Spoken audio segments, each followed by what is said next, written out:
It was supposed to be a free spa day, a welcome escape from the mundane grind of college life.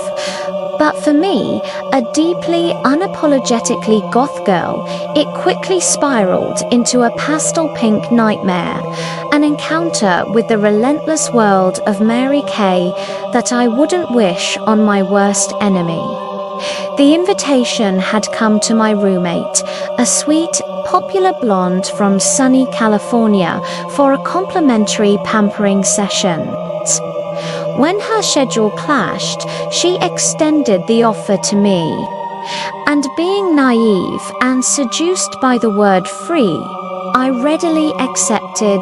I envisioned soothing massages, shimmering manicures, and a serene atmosphere. What awaited me, however, was a rented-out, nondescript office space, a stark alarm bell that my innocent self, alas, overlooked. Inside, a chilling realization dawned. This wasn't a spa, it was a Mary Kay cosmetics demonstration.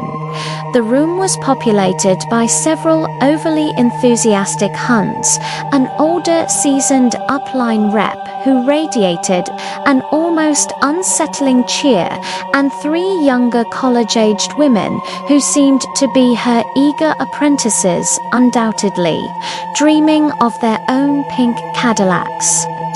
Their business casual attire, all blazers, pencil skirts, and statement necklaces, mirrored my roommate's fashion sense, suggesting the invite had been intended for someone with a completely different aesthetic. You see, while I shared my roommate's blonde hair, that's where the similarities ended. I was, to put it mildly, deeply, thoroughly, scarily goth. I arrived in full regalia, demonia, cult platform boots, fishnets, dramatically teased hair, black lipstick so dark it seemed to absorb light, thick black eyeliner and eyeshadow that blurred into my white face foundation, dripping in silver jewelry heavily featuring spiders and snakes, all encased in a black lace dress and corsetry, my multiple facial piercings glinting defiantly. I loved the music, the fashion, the culture, the clubs, everything about being goth. My roommate and I were polar opposites in taste, yet we shared a friendly, sunny disposition that allowed us to get along splendidly. And neither of us suspected the predatory nature of this free spa day. But when I walked in, I was surprised to see 8 or 9 other young women, all looking rather conventional, waiting for this supposed indulgence.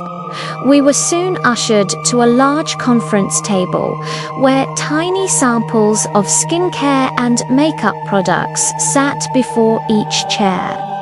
The spa day was, horrifyingly, a do-it-yourself affair.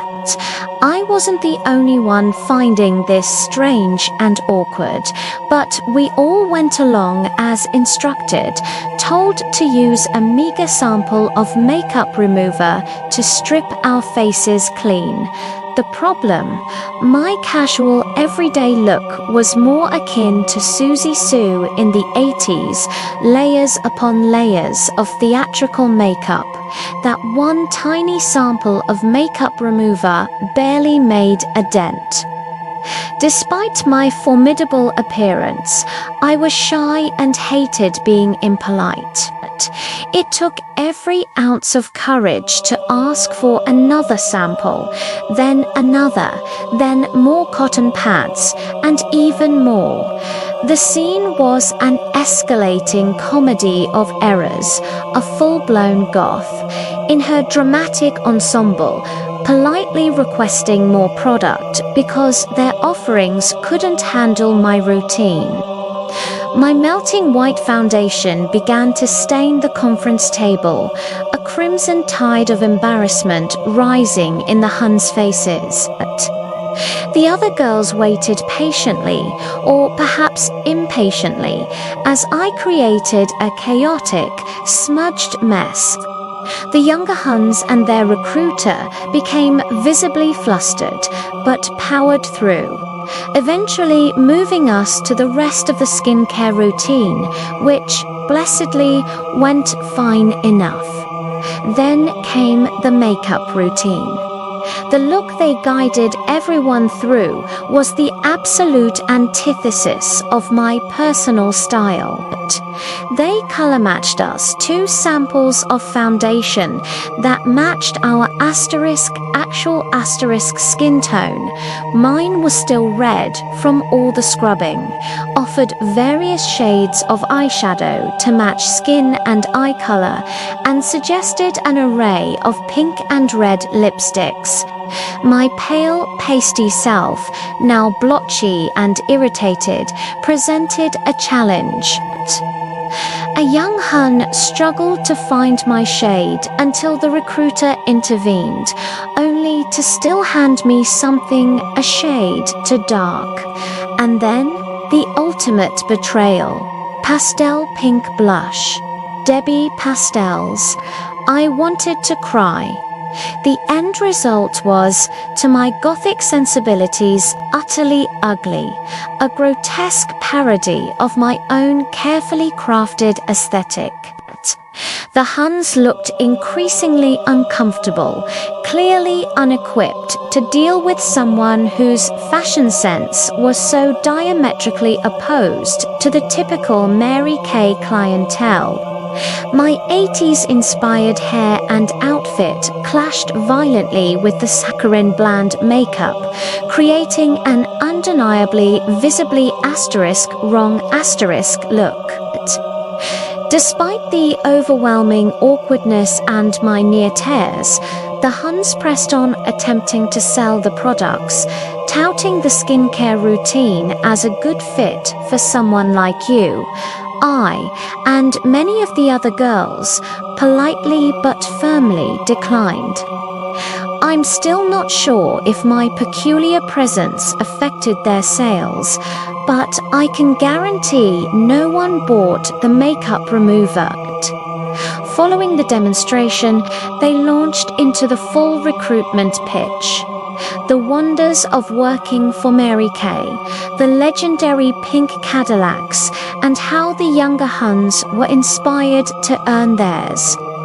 Not once did any of them make eye contact with me during this final plea. Thankfully, none of the other girls signed up either, and I left in a hurry, desperate to find a bathroom to restore my typical face before meeting a friend. When I recounted the ordeal to my roommate, she was profusely apologetic, genuinely unaware that her friend was attempting to ensnare her in a pyramid scheme. I had some prior awareness of MLMs from an aunt who bounced from one to another, but this was my first, and thank God, last direct contact with one.